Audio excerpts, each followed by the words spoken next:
नमस्कार दोस्तों, स्वागत है आपका मेरे चैनल आयुर्वेद पाठशाला के साथ। और आप ट्यून कर चुके हैं आयुर्वेद की पाठशाला चैनल।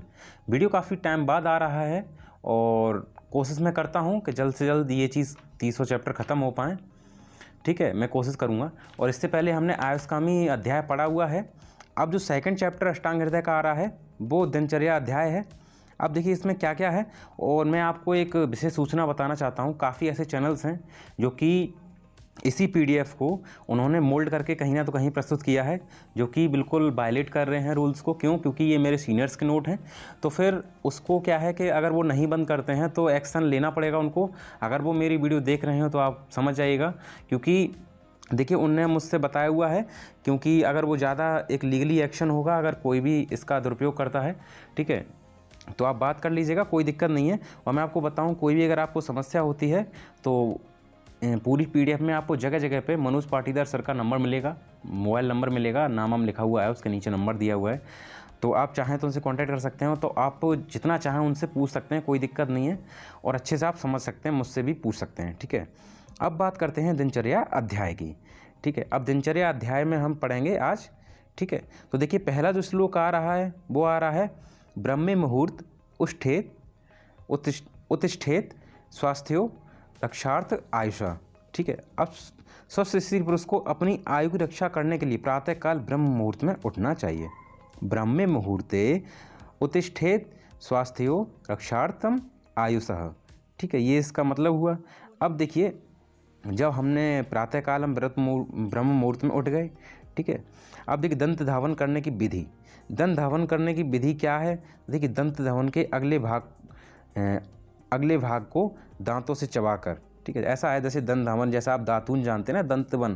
दंतवन मतलब दातून जो होती है उसको क्या करते हैं, पहले हम चबाते हैं। ठीक है, उसको कूट कर मुलायम कर लेते हैं। ठीक है, तो मुलायम कर लेना है। ठीक है, कर लेना चाहिए, नहीं तो उसकी रगड़ मसूड़ों को लग सकती है। बिल्कुल सही बात है। जैसा कि आपने देखा होगा अगर गांव परिक्षेत्र से जो भी लोग बिलोंग करते हैं वहाँ से आपने देखा होगा ये चीज़ ऐसा करते हैं। पहले तो उसको क्या करते हैं, चबाते रहते हैं, घुमा हुआ चबाते रहते हैं, उसके बाद दातून करते हैं। ठीक है, ऐसे एकदम नहीं करने लगते, क्योंकि अगर ऐसे एकदम करेंगे तो मसूड़े रगड़ के कारण उसमें ब्लीडिंग होने लगेगी। ठीक है, तो उसमें रक्त निकलने लगेगा, इसलिए। अब देखिए दंत धवन का रस कसैला, खैर या बबूल जैसा, या कटु तेजबल। ठीक है, जैसे कटु है, कटु जैसे कड़वा होता है तो बहुत तेज़ एकदम पसीने छूट जाते हैं ना, तो तेज़ रहता है। ठीक है, तेजबल या तिमूर जैसा। ठीक है, तिमूर का जैसा। और तिक्त नीम का जैसा होना चाहिए। ठीक है, अब कैसा होना चाहिए? कसैला होना चाहिए, खैर या बबूल जैसा। ठीक है, या कटु होना चाहिए, तेजबल या तैमूर का जैसा, या तिक्त होना चाहिए, कैसा? नीम का जैसा। और अधिकतर आपने देखा भी होगा, अधिकतर लोग काय की दातून करते हैं, नीम की दातून करते हैं। ठीक है, अब देखिए इसकी जो मोटाई दी है, देखिए बहुत चीज़ें दे रखी हैं। अगर आप एक एक करके अच्छे से समझेंगे ना, आप देखिए ये नोट्स इतना अच्छा नोट है, इसमें बहुत लिमिटेड लिखा हुआ है। ठीक है, अगर आप इसको देखेंगे बहुत लिमिटेड है, कोई दिक्कत वाली बात नहीं है, आप एक एक करके देखिएगा। ठीक है, इसकी जो मोटाई है कनिष्का, सबसे छोटी जो उंगली होती है ना हमारी, सबसे छोटी, ठीक है, छोटी वाली, तो के समान मतलब 12 अंगुल होनी चाहिए। ठीक है, लंबाई में इसने क्या बोला? 12 अंगुल। ठीक है, मोटाई क्या दी? कनिष्का के बराबर होनी चाहिए, और लेकिन इसकी जो मोटाई दी है वो 12 अंगुल की होनी चाहिए। ठीक है, अब देखिए जैसे दंतवन हम करने लगे, भाई मेरे पास तो बहुत हैं। अब मैं सोचूंगा कि भाई हो सकता है किसी और का भी ऐसा रस हो। ठीक है, जैसा तिक्त या कसैला जैसा भी, तो हम किसी और का, लेकिन नहीं, इन्होंने क्या आयुर्वेद में अष्टांग हृदय ने मतलब लघु भागवत ने क्या किया, दंतवन का निषेध बताया है। अब किस किस में निषेध बताया है? ठीक है, अब देखते हैं। जैसे दंतवन करना चाहिए, लेकिन किस किस में निषेध है? अजीर्ण होने पर, ठीक है, छर्दी रोग में, ठीक है, श्वास रोग में, कास रोग में, ज्वर रोग में, अर्दित भूख का लकवा में। ठीक है, अर्दित मतलब मुख का लकवा। ठीक है, अर्दित हम उसी को कहते हैं, फेशियल पैरालिसिस होता है। ठीक है, फेशियल पैरालिसिस को अर्दित कहते हैं, जो मुख का लकवा होता है ना उसमें। ठीक है, त्रिषा रोग में। ठीक है, अब मुखपाग रोग में, ठीक है, मुख पक गया हो किसी का। ठीक है, हृदय रोग में, नेत्र रोग में, शिरो रोग में, और कर्ण में दंतवन ना करें। ठीक है, इसमें दंतवन करने के लिए निषेध बताया है, इसमें दंतवन नहीं करना है। ठीक है, अब आगे आ जाता है अंजन प्रयोग। अब अंजन देखते हैं। ठीक है, अब अंजन क्या है? अंजन मंजन बात एक ही। ठीक है ठीक है, तो अब देखिए इसमें देखते हैं, मुख शुद्धि करने के बाद, जैसे हमने मुख शुद्धि कर ली। ठीक है, प्रतिदिन 100 रंजन को आंखों में लगाना चाहिए। अब वो मंजन मत समझ लीजिएगा, यहाँ पे अंजन है, अंजन का मतलब आंखों में जो काजल लगाते हैं ना उसी को, ये आंखों के लिए लाभकारी है। ठीक है। तो अंजन हम आँखों में लगाते हैं, ठीक है। पहले तो हम मुख शुद्धि करेंगे, उसके बाद सीधी, जैसे आप देखा भी होगा आमतौर पे, जैसे हम पहले तो क्या करते हैं, ब्रश करते हैं, उसके बाद क्या मुंह धोते हैं कि नहीं धोते हैं, ठीक है। तो ऐसे करके आप याद रखिएगा इसी क्रम में। अब देखिए अभ्यंग सेवन विधान।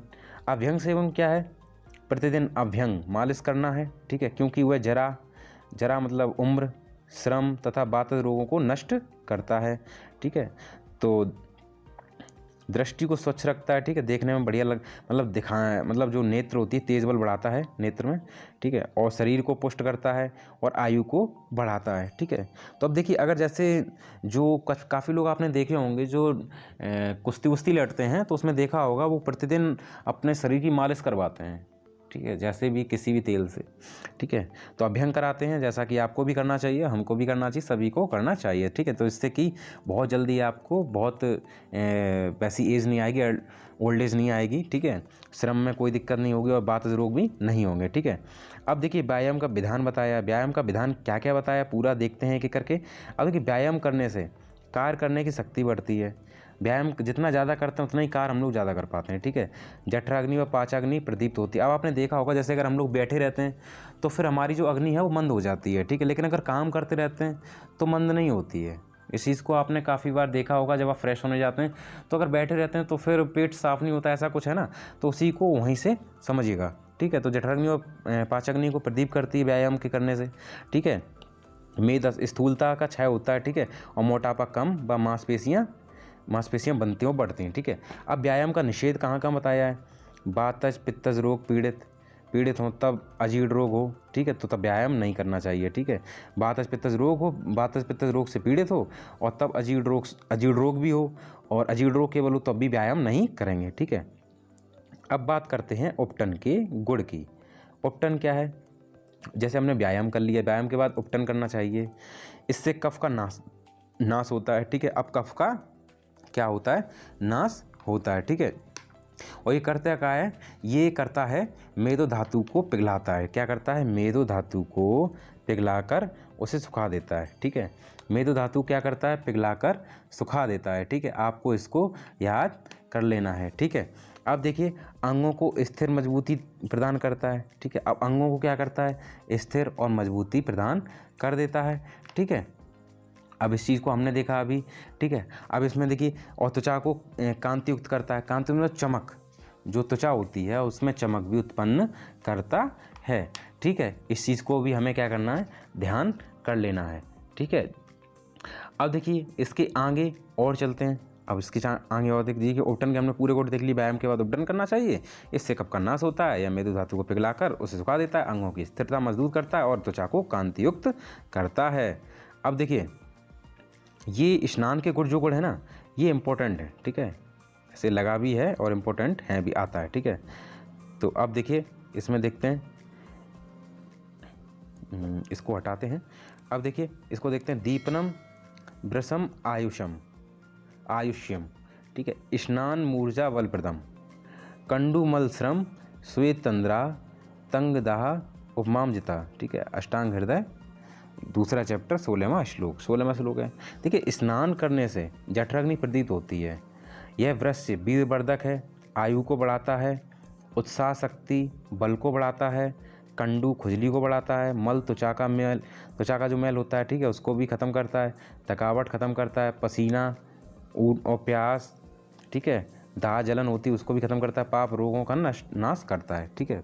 अब यहाँ पे पाप जो बोला गया है रोगों को लिए बोला गया है, ठीक है।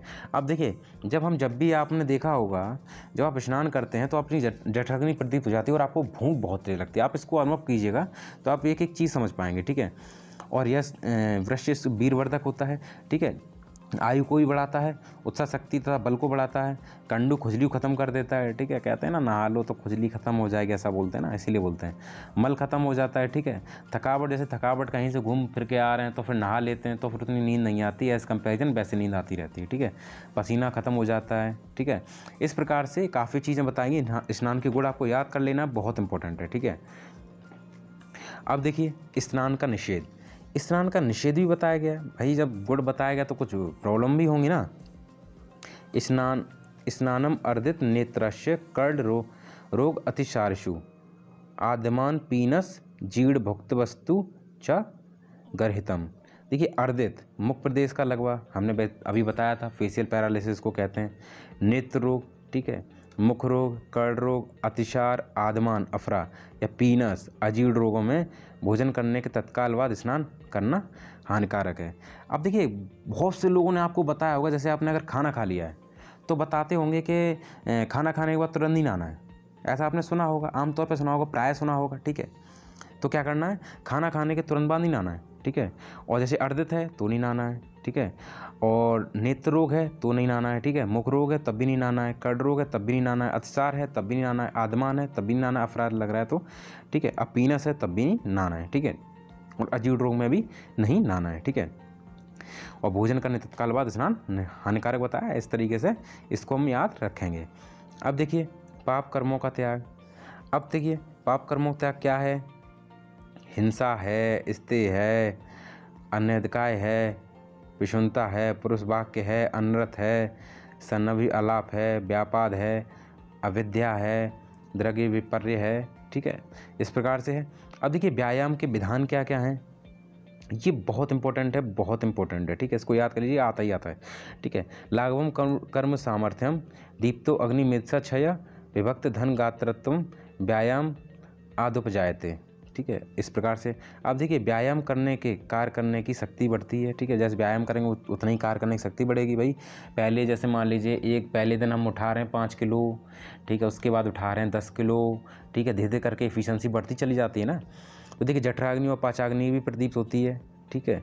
और मेद का क्षय, मोटापा मतलब घटता है, मोटापा नहीं होता है, ठीक है। अंग प्रत्यंग स्पष्ट दिखाई देते हैं, ठीक है, और ठोस हो जाते हैं, ठीक है। आपने देखा है बहुत से लोग जिम वगैरह जाते हैं ना, जिम वगैरह क्यों जाते हैं, क्योंकि वो जो अपनी मसल्स को स्ट्रेट करते हैं, ठीक है। अब देखिए निषेध क्या क्या दे रखा है व्यायाम के निषेध, ठीक है। वातज पित्त रोगी और बालक वृद्धि अजीर्ण रोग को व्यायाम करना निषेध बताया है, ठीक है। इस चीज़ को आपको याद कर लेना है। अब बात करते हैं पूरी दिनचर्या की, आखिर क्या चीज़ है, क्या क्या करना है, आपको एक एक करके पिन पॉइंट आपको देखना है, ठीक है। दिनचर्या के बारे में बात करेंगे तो पहला क्या, हम ब्रह्म मुहूर्त में जागेंगे। दूसरा दंतवन करेंगे, दंतवन करने की विधि, ठीक है। अब देखिए जिह्वा निर्लेखन। अब जिह्वा निर्लेखन मतलब जीभ को साफ करेंगे, ठीक है। दंतवन का निषेध, तो निषेध क्या है वो चीज़ याद करनी है, ठीक है। अंजन का प्रयोग करेंगे। उसके बाद क्या करेंगे, नस्य का प्रयोग करेंगे, ठीक है, नस्य का प्रयोग करेंगे। और गंडूस करेंगे, ठीक है। और उसके बाद आ जाता है 9वां धूम्रपान, ठीक है। ये इस प्रकार से कितने हो गए, ये 9 पॉइंट हो गए, ठीक है। अब है ये बहुत अच्छी चीज़ है, क्योंकि देखिए आपने अभी तक, मुझे नहीं पता आपने किताब से कितना पढ़ा है, लेकिन हालांकि आपको थोड़ा सा किताब से भी देखना चाहिए, ठीक है। मैं ये नहीं कह रहा हूँ कि ये एक बहुत अच्छा नोट है, लेकिन ये एक लास्ट टाइम के लिए बहुत अच्छा नोट है, लेकिन अब अगर आप बिल्कुल ही नहीं करें तो ये गलत बात है, ठीक है।